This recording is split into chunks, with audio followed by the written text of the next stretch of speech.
But let's go ahead and spin and see what we get. Stop the spinning wheel being way too nice to me. This is seriously going to be so easy. I knew the past 2 days were too good to be true.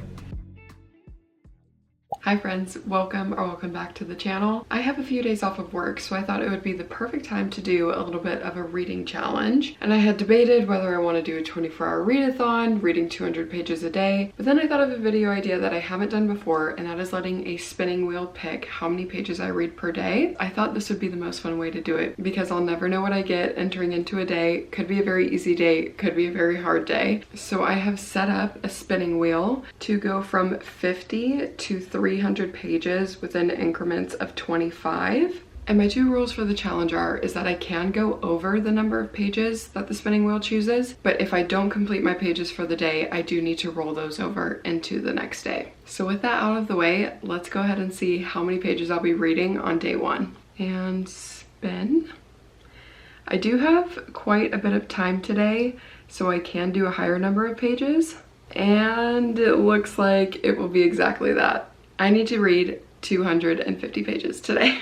The only thing that's a little bit bad about how I've structured this so far is it is already almost 1:30. So I am definitely going to need to get on it whenever it comes to reading. For the book that I'm going to pick up first, I'm already 40% of the way through Sounds Like Love by Ashley Poston. Currently, I'm at the start of chapter 19, which is page 140, and this book does end at page 360. So that will be 220 pages, so I will fully complete Sounds Like Love today, then I'll have 30 pages to start a new book. For a little synopsis of what to expect with this book, Ashley Poston's genre is a romance with a magical realism twist. And Sounds Like Love is her newest release, where we follow a songwriter, Joni, who currently lives in LA. However, she goes back home to North Carolina to visit her family. Her mom does have early onset dementia, and they anticipate that this is going to be like her last good summer before things progressively get a lot worse. And Joni is excited for a break from LA because she has writer's block. She hasn't been able to write a new song in over a year. However, she has this music song bite that just keeps going through her head, and she doesn't know what it's stemming from, and all of a sudden a man's voice appears in her head as well. So the magical realism twist to experience with this one is they have some sort of telepathy that stems through this song, but they can also hear some of each other's thoughts. They kind of describe it as the loud thoughts they can hear in each other's heads, but not every single thought goes through. And I think the whole premise of the book is that they're going to end up writing this song and hopefully help Joni get out of her writer's block. But as I'm only 40% of the way through, I'm sure there's still a lot that needs to unfold in this story. I am liking it so far, but I will say the telepathy is a little bit weird. I definitely have come to terms with that in all of her books. You do have to withhold some critical thinking about how the magic systems work, but I feel like this is the weakest one so far. I have been reading this quite quickly, so I feel like we'll be able to get through this in a fairly decent amount of time. But the audiobook is also... Oh my god, I just had a heart attack. After we complete a chunk of reading, I think I am going to pop in the audiobook, which is on Spotify, and do some household chores because I desperately need to clean and get prepped for fall. But with this very long intro out of the way, let's go ahead and actually jump into this reading vlog.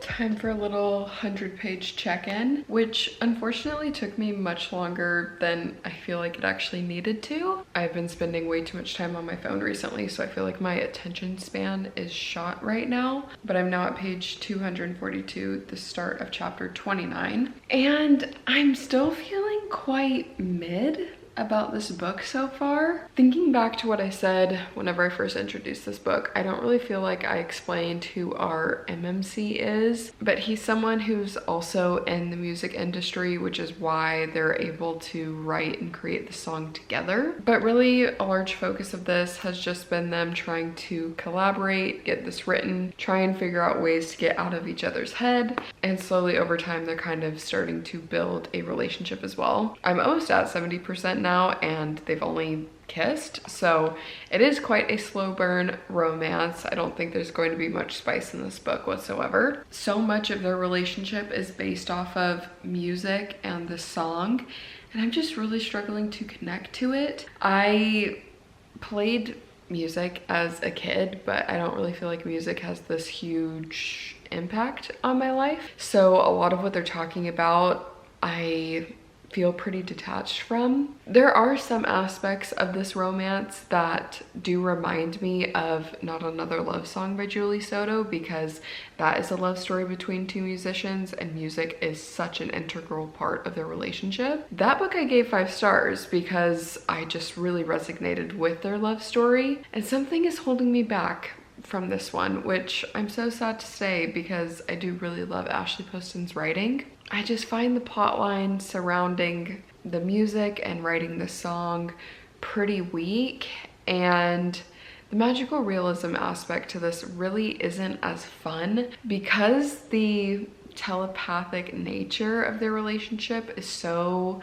unpredictable. You would think that some of the thoughts they have, the other person would hear, but they don't. And it's just very conveniently placed for the story, but doesn't really make a whole lot of sense for the actual continuity of the story. So I'm really, really sad to say that I think this is yet another 2025 new release that is going to disappoint me.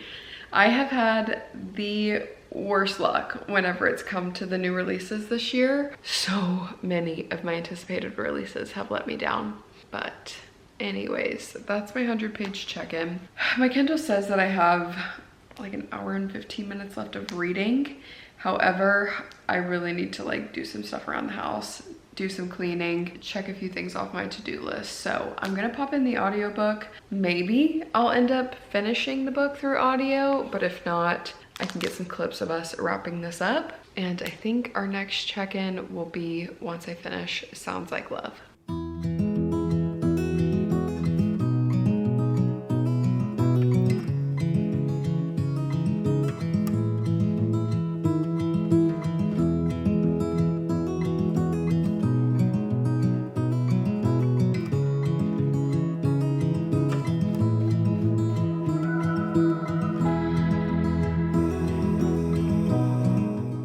Just finished Sounds Like Love, and I finished at 6:40 p.m., which feels like a major win. With starting at page 140, ending at page 360, I have completed 220 pages out of the 250. And I will say, I do think I ended up liking this book a little bit more than I felt on my previous check-in. I do like how the story with her mom and her mom's dementia was handled, and some things that we learned about her past as well. I felt like that added some much needed depth to the character, and I could relate to them a little bit more after that. I am debating between what I want to end up rating this, so I think I'm just gonna end up saving the ratings for the end of the video. This sadly isn't my favorite Ashley Poston book. I think this is the one I've been able to connect to the least. So I'm gonna keep that in mind whenever it comes to my rating. I feel like I'm somewhere in like the 3-star realm, but I'm still a little bit undecided. What I'm not undecided about is our next book that we're gonna pick up. It's going to be another Kindle read, and I'm sorry if you guys want to see like physical reading.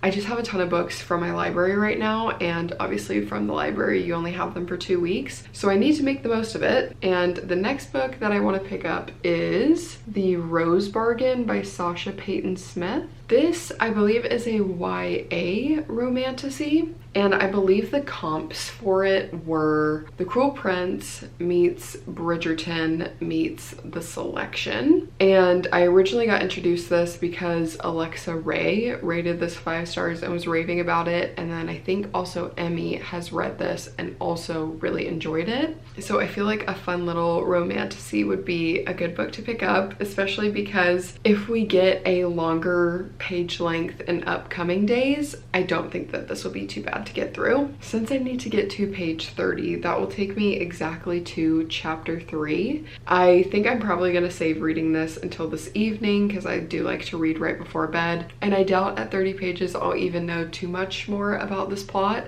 but I can give you guys my very first impressions tomorrow whenever we do our next wheel spin. Okay friends, day 1 complete. Shockingly easy to complete day 1. Really wasn't expecting that with 250 pages, but my first 30 pages of the Rose Bargain so far went great. I think I'll give you guys a little bit more of a synopsis on this and what I've learned so far once we do our wheel for the day, because I need to be able to mentally prepare for what we have in store. I'm gonna go back to the wheel that I used yesterday. I still have 50 through 300, which feels right. I really wouldn't like to do more than the pages I did yesterday, but if I did get it, I do technically have the time. Sorry for the glare, but let's do our spin and see what day 2 will be. I truly can't tell at all what this is about to land on. And it's going to be 50. Stop the spinning wheel being way too nice to me. How sweet of her. Okay, 50 pages. Honestly, maybe I'll just do a timer where I just crank through the 50 pages and we can see how long that takes me, because this is seriously going to be so easy. The first 30 pages already read really quickly, and I really like this writing style so far. Really felt so immersed throughout the story already. And her writing style with like the descriptors and kind of being more flowery and lush, but not being too adult, kind of reminded me of Adeline Grace, and I really love Adeline Grace's writing too. Okay, currently I'm at chapter 3. If I get to chapter 10, that takes me to page 82, so I'll read 52 pages, but I feel like that is pretty good going. I feel so blessed right now. Yes, it's gonna be a good day. So what I've learned so far is this takes place in Regency London, and instead of like Queen Elizabeth being our ruler, we actually have a fairy queen who has been ruling for over 400 years. And within this world, it's a very common practice, and especially expected out of high society girls, to make a bargain with the queen in their coming out season. And these bargains can be various things, such as girls wanting to be better playing the piano. Her mom made her bargain to have a better memory, to be more beautiful, things of that nature. And they can have various consequences because everything comes at a cost. Now, 2 years ago, our main character, Ivy, her sister had her debut season.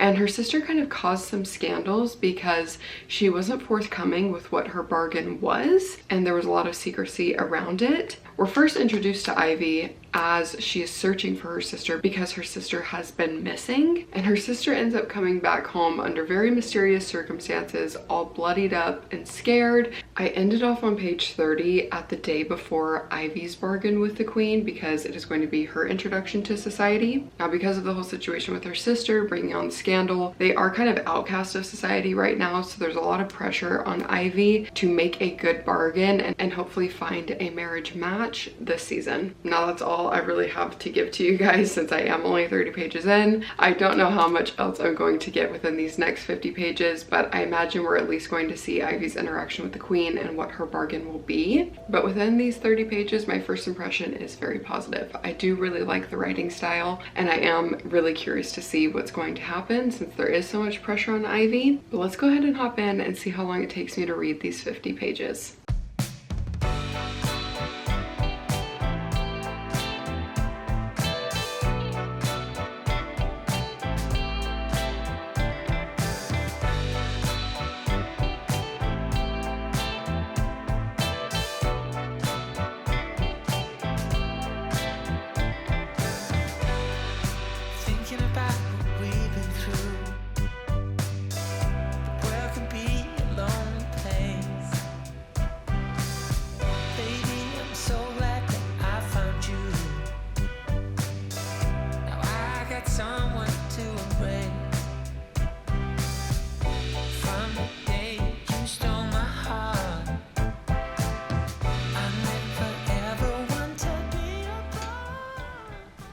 Just finished my 50 pages. Took 36 minutes and 19 seconds.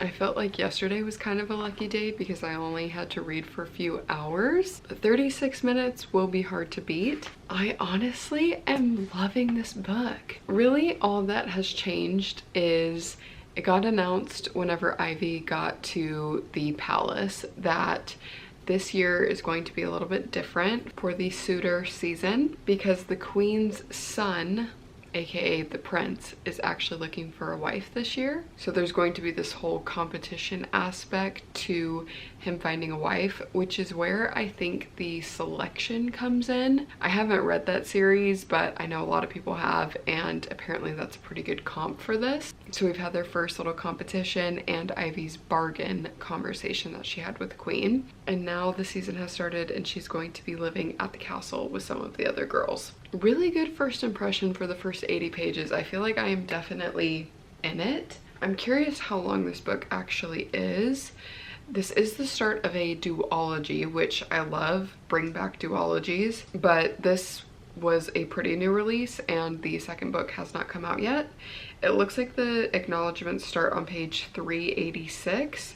So I have like just over 300 pages left if I want to finish this book. I feel like this will probably end up taking 2 more days to complete. Really happy with how this is going so far. This is like a really good first impression, first 25%. And it looks like book 2 in this duology is going to be called The Thorn Queen, and that's going to be released in April of next year. Cool. Well, day 2 was a success. I feel like this is starting off on a really good note. We completed day 1 and day 2, no problems.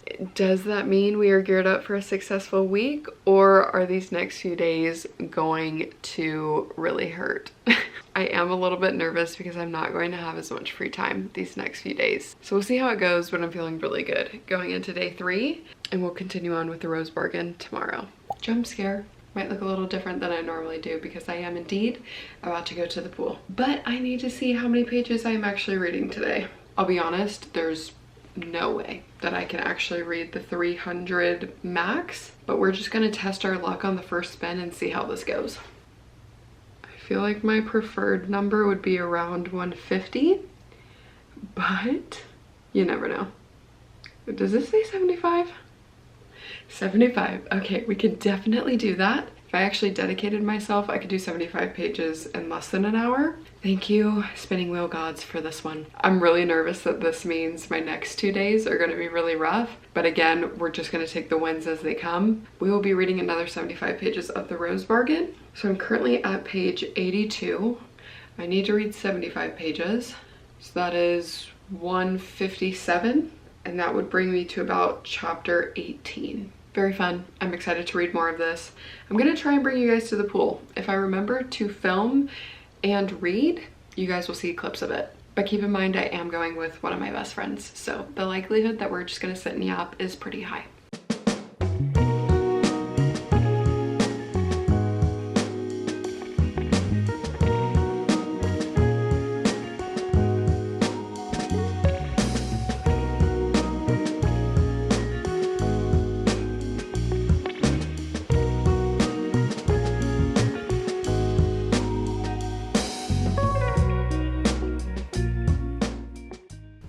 Hey, so I failed this challenge.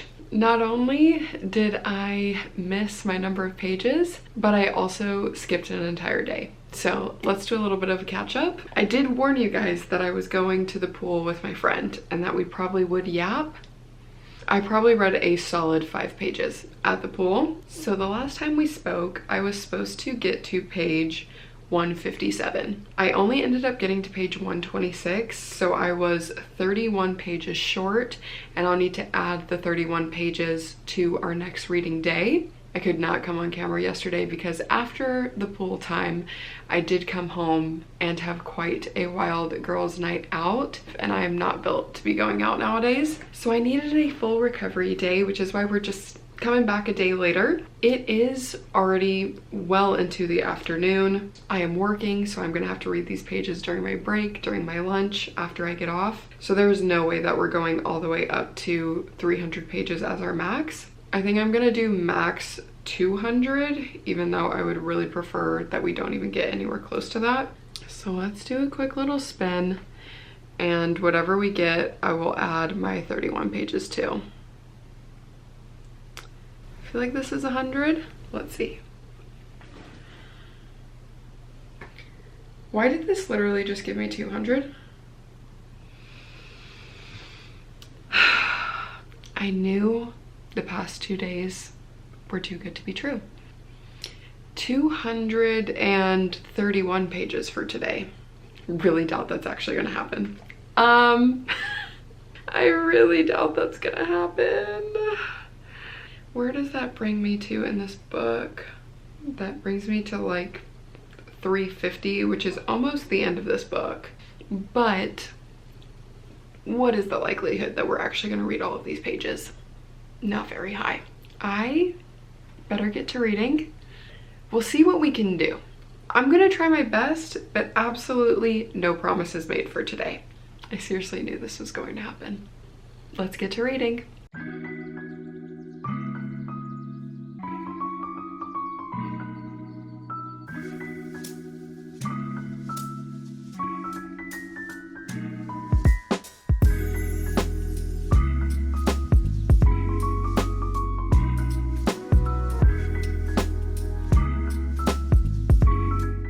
Update time. I did not complete my pages, but I got damn near close. I needed to get to page 357. I'm gonna end the night at 334, which is only 23 pages short, which I would say is pretty successful. These past like 200 pages have gone so good. I really like the story. I feel like it's amazingly paced. I also don't think I've mentioned that there's a little love triangle going on because our FMC Ivy is competing to win Prince Bram's hand in marriage. However, there's another prince, Prince Emmett, that has been catching her eye as well. So there's a little love triangle going on with our two princes, and Prince Emmett is 1000% giving me Kai Azar vibes from Powerless, and we all know how much I loved Kai. So really good. And I also like that there have been a few chapters in the perspective of some of the other girl contestants, because definitely everyone is hiding some secrets, and that just makes the story a whole lot juicier. But at this point there's only like 50 pages left of this book, so we're definitely going to be able to finish this tomorrow and be able to start a new book. But that's where I'm going to end it because it's like 11:30 at night and I am so tired. So I will see you guys tomorrow. Hello friends, it is a new day. It is also the last day of this challenge because I need to get this video edited and uploaded for you guys. So let's see how much we are reading today. Whatever we spend, we need to add 23 to the end of that. But I will say that that is much better than I thought we were actually going to do for yesterday. Where the hell is my spinning wheel? Okay, Google. We're going to stick with 200 being our max for the day. But let's go ahead and spin and see what we get. I feel like 100 or less would be ideal. Is this for real? Another 200? No, 100. Okay. We can do 100, and actually it's 123. That will definitely mean that we finish the Rose Bargain. Yay. And we get to start a new book, which I will pick out with you guys a little bit later.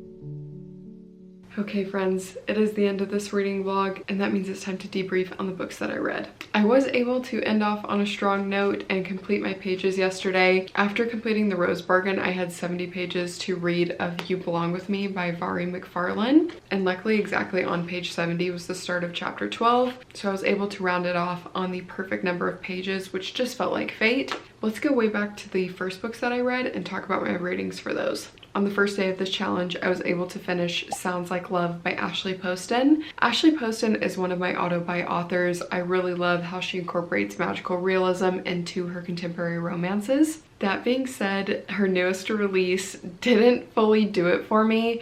Unfortunately, this is my least favorite book she's ever written, and therefore I am going to give it the lowest rating out of any of her books that I have read. I'm going to settle on a 3.5 stars. I feel like if I wanted to be super technical with this one, maybe it was like a 3.25, but I'm gonna round up to 3.5 because I did like the conversations that occurred with her mom and how that story rounded out. I feel like her childhood small town in North Carolina had a lot of character, and I really liked the side characters that we were introduced to within that town. Really what fell flat for me was the romance and the magical realism aspect of the telepathy. I am fully capable of suspending my disbelief. However, things with their telepathic communication were just too inconsistent and the story lacked continuity. So I wasn't fully able to buy into that, and I didn't fully buy into their romance as well. I feel like they had a lot of fights, especially whenever they were first introduced, and I just couldn't fully understand why these two people would want to be together. So Sounds Like Love was a 3.5 stars for me. Then moving on to The Rose Bargain by Sasha Peyton Smith. I absolutely loved this book. It's my first book that I've ever read by this author, and I feel like it was a very strong introduction. It only makes me so much more excited to see the second book in this duology, which is coming out in April. This plot just moved so quickly. There were a ton of twists and turns. I really did like the love triangle aspect, and the brief chapters that we got in other people's point of views really added to the storyline. I really loved being able to get her sister's point of view at the very end of the book. That added a huge new element to the story, and I feel like we have quite a few high stakes situations going on at the start of book 2. I was hovering between a 4.25 to a 4.5 stars with this rating, but I'm gonna settle on a 4.25. Which I know is super specific and annoying, but looking at my other 4.5 stars, I just don't think that this makes the cut, but there is so much goodness to go on within the story. Originally, I said that I thought this was a YA romantasy. There is one explicit spice scene, so I would say that this is more like new adult, just to be aware of that. I don't think like very young children should be reading this book, but I had a ton of fun with it, and I'm 25. So I think it's worth adding to your TBR. And finally, that brings us to You Belong With Me by mcfarlane. I added this book to my 2025 TBR, and somehow I missed that this is book 2 in an interconnected series, and I am having major regrets. Nowhere on this book or on the back of the book does this suggest that this is within a series, because the back of the book says that this is about a woman adjusting to life in the spotlight when she begins a relationship with a famous actor. So I was like, cool, this is going to be a One of Us is Famous trope. He's a famous actor. I haven't read one of those in a while. This will be a fun romance just to switch it up. However, book 1 clearly is them meeting and them actually falling in love, and book 2 is about them trying to make this relationship work just with the realities of life and adulthood. So because of that, and clearly missing so much of the backstory and what actually made them fall in love in the first place, I was so lost in the first 50 pages of this book. I have absolutely no connection to these characters, and just to add the cherry on top, I'm really not vibing with the writing style either. It feels very simplistic, similarly to how Annabelle Monaghan's writing can be very straightforward and simplistic, but because of the situation, I'm just also lacking emotional depth. So I am not connecting to this book whatsoever. Some of that I do think is my own fault, of course, by not reading book 1, but from what I'm seeing with this writing style, I don't even think it would be worth for me to go back to book 1 in this series and get the backstory, because there's just really nothing about this story that's pulling me in. I find her FMC to be quite a bit unlikable so far, and her insecurities have been really annoying already at the start of this book, and I can just imagine with having a very famous boyfriend, those things are only going to be accentuated. So I'm 20% in now, page 70. I think I'm going to try and push through to about 50% and see if it gets any better, but if it doesn't, I fear this is going to be a DNF, which makes me very sad because I know that Haley Pham is absolutely obsessed with this author. I'm just unfortunately not really getting the hype with this one, and I do accept that some of that is my own fault. And that is where I will wrap up today's video. Thank you guys so much for sticking around and making it to the end. I would really love to know if you guys liked this style of video or if you guys have any other ideas for reading vlogs that I can do in the future. But for now, this is where I will love you and leave you, so thank you so much for watching. Make sure to go down below, like, subscribe so that you don't miss any of our upcoming videos, and I hope to see you in the next one. Bye guys!